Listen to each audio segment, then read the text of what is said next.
Hi friends, this is Rajitha from സൈറോ education.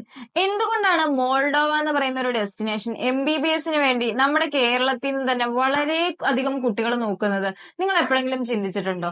+2 biology science പഠിച്ചു കഴിഞ്ഞ നമ്മുടെ സ്റ്റുഡൻസിന് എല്ലാവർക്കും ഉള്ള ഒരു ഓപ്ഷൻ ആയിരിക്കും MBBS എന്ന് പറയുന്നത്. എന്നാൽ MBBS എവിടെ ചെയ്യാം? ഇന്ത്യയിൽ കിട്ടുക എന്ന് പറഞ്ഞാൽ അത്ര ഈസിലി പോസിബിൾ ആയിട്ടുള്ള കാര്യമല്ല എന്നുള്ള കാര്യം അറിയാം. നീറ്റിന് ഹൈ മാർക്ക് വേണം. ദെൻ പ്രൈവറ്റിൽ കിട്ടുവാണെങ്കിലും നല്ല ഫീസോട് കൂടിയിട്ടായിരിക്കും നിങ്ങൾക്ക് പ്രൈവറ്റ് യൂണിവേഴ്സിറ്റിയിൽ നല്ല ഹൈ മാർക്ക് നീറ്റിൽ ഉണ്ടെങ്കിൽ പോലും MBBSന് വേണ്ടി അഡ്മിഷൻ കിട്ടുക. കൗൺസിലിംഗിന് വേണ്ടി വെയിറ്റ് ചെയ്യണം. ഒത്തിരിയേറെ ടൈം ടേക്കിംഗ് ആയ പ്രോസസ്സാണ്.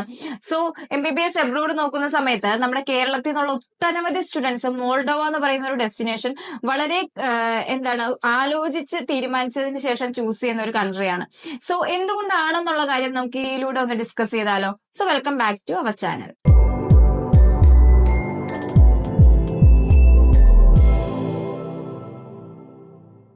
മോൾഡോവ എന്ന് പറയുന്ന ഒരു കൺട്രി യൂറോപ്യൻ കൺട്രി ആണെന്നുള്ള കാര്യം നമുക്ക് എല്ലാവർക്കും അറിയായിരിക്കും അല്ലെ.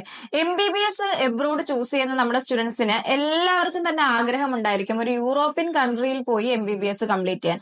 യൂറോപ്യൻ കൺട്രീസ് എന്ന് പറയുമ്പോൾ നമ്മുടെ സ്റ്റുഡൻസിനൊക്കെ മനസ്സിലേക്ക് കയറി വരുന്നത് ഏകദേശം ഇംഗ്ലീഷ് സ്പീക്കിംഗ് കൺട്രീസ് ആയിരിക്കും. അതായത് UK, USA, കാനഡ, ഓസ്ട്രേലിയ പോലുള്ള ഇംഗ്ലീഷ് സ്പീക്കിംഗ് കൺട്രീസ്. ഇതല്ലാതെ മറ്റേത് കൺട്രിയിൽ നമുക്ക് പോയി കഴിഞ്ഞാൽ കംപ്ലീറ്റ്ലി യൂറോപ്യൻ കൺട്രി ആയിട്ടുള്ള കൺട്രി എടുക്കാനായിട്ട് പറ്റും.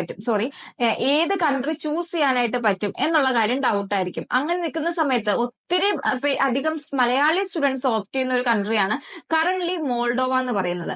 മോൾഡോവയില് NTSU എന്ന് പറഞ്ഞ ഒരേ ഒരു മെഡിക്കൽ യൂണിവേഴ്സിറ്റി മാത്രമാണ് MBBSന് വേണ്ടി നമുക്ക് അവൈലബിൾ ആയിട്ടുള്ളത്. എങ്കിൽ പോലും ഏകദേശം 1000-ലധികം സ്റ്റുഡൻസ് ആണ് MBBS മോൾഡോവയിൽ പഠിച്ചുകൊണ്ടിരിക്കുന്നത്. അതിൽ 70% അധികവും മലയാളി സ്റ്റുഡൻസ് ആണ്.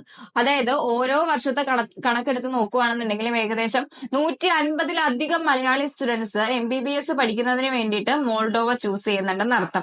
ഈ ഒരു യൂണിവേഴ്സിറ്റി ഉണ്ടായിരുന്നിട്ട് പോലും എന്തുകൊണ്ടാണ് ഈ ഒരു യൂണിവേഴ്സിറ്റിയിലേക്ക് ഇത്രയധികം സ്റ്റുഡൻസ് ഫോക്കസ് ചെയ്യുന്നത്? അതിന്റെ എഡ്യൂക്കേഷൻ ക്വാളിറ്റിയും ഫീസും ആണ് അതിന്റെ ബേസ് ആയിട്ടുള്ള കാര്യം. അതായത് യൂറോപ്യൻ കൺട്രിയിൽ പോയി MBBS പഠിക്കുക എന്ന് പറയുന്നത് അത്ര പോസിബിൾ ആയിട്ടുള്ള കാര്യമല്ല. നല്ല അധികം, അതായത് 1 CR മുകളിൽ ഫീസ് വരും എന്തായാലും യൂറോപ്യൻ കൺട്രിയിൽ പോയി MBBS പഠിക്കുമ്പോൾ. എന്നാൽ അത്യാവശ്യം അഫോർഡബിൾ ആയിട്ട് MBBS കംപ്ലീറ്റ് ചെയ്യാൻ പറ്റുന്ന ഒരു യൂറോപ്യൻ കൺട്രിയാണ് മോൾഡോവ എന്ന് പറയുന്നത്. ഒത്തിരിയേറെ മലയാളി സ്റ്റുഡൻസ് പഠിച്ചുകൊണ്ടിരിക്കുന്നതും ഇന്റർനാഷണൽ സ്റ്റുഡൻസ് പഠിച്ചുകൊണ്ടിരിക്കുന്ന ഒരു കൺട്രിയാണ് മോൾഡോവ. ഒത്തിരിയേറെ ഗ്രാജുവേഷൻ സ്റ്റുഡൻസ് ഉള്ള കൺട്രിയും കൂടിയാണ് കേട്ടോ മോൾഡോവ എന്ന് പറയുന്നത്.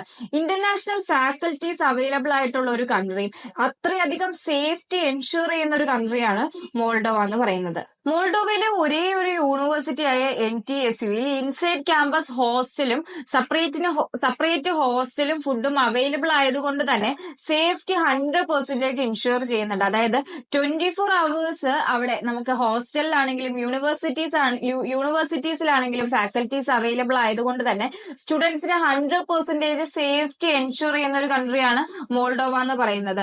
ക്രൈം റേഷ്യോ നോക്കുവാണെങ്കിൽ വളരെ ലോയിൽ നിൽക്കുന്നതും വേൾഡ് റാങ്കിങ്ങിൽ ടോപ്പിൽ നിൽക്കുന്ന ഒരു യൂണിവേഴ്സിറ്റിയും കൂടിയാണ് NTSU ഇൻ മോൾഡോവ എന്ന് പറയുന്നത്. മോൾഡോവയിലേക്ക് MBBS നോക്കുന്ന നമ്മുടെ സ്റ്റുഡൻസിന് ഓഫ്കോഴ്സ് എന്തായാലും ഹൈ ക്വാളിറ്റി ഓഫ് എഡ്യൂക്കേഷൻ ലഭിക്കും എന്നുള്ള കാര്യത്തിൽ ഒരു ഡൗട്ടും ഇല്ല.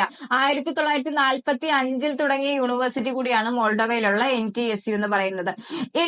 മോൾഡോവയിലേക്ക് വേണ്ടി അഡ്മിഷൻ നോക്കുന്ന സ്റ്റുഡൻസിന് ഒത്തിരിയേറെ ഡൗട്ട്സ് ഉണ്ടാവും എന്നുള്ള കാര്യം അറിയാം. നമുക്ക് എൻക്വയറീസ് വരുന്ന സമയത്ത് മോൾഡോവ എന്ന കൺട്രി ചൂസ് ചെയ്ത് ഒത്തിരി സ്റ്റുഡൻസ് എൻക്വയറി ചെയ്യുന്നതാണ്. സോ മോൾഡോവ എന്ന് പറയുന്ന കൺട്രീനെ പറ്റി കൂടുതൽ അറിയുന്നതിന് വേണ്ടിയിട്ട് നിങ്ങൾക്ക് സ്ക്രീനിൽ കാണുന്ന നമ്പറിലേക്ക് കോൺടാക്ട് ചെയ്ത് കഴിഞ്ഞാൽ ഒരു ഫ്രീ കൗൺസിലിംഗ് ലഭിക്കുന്നതായിരിക്കും.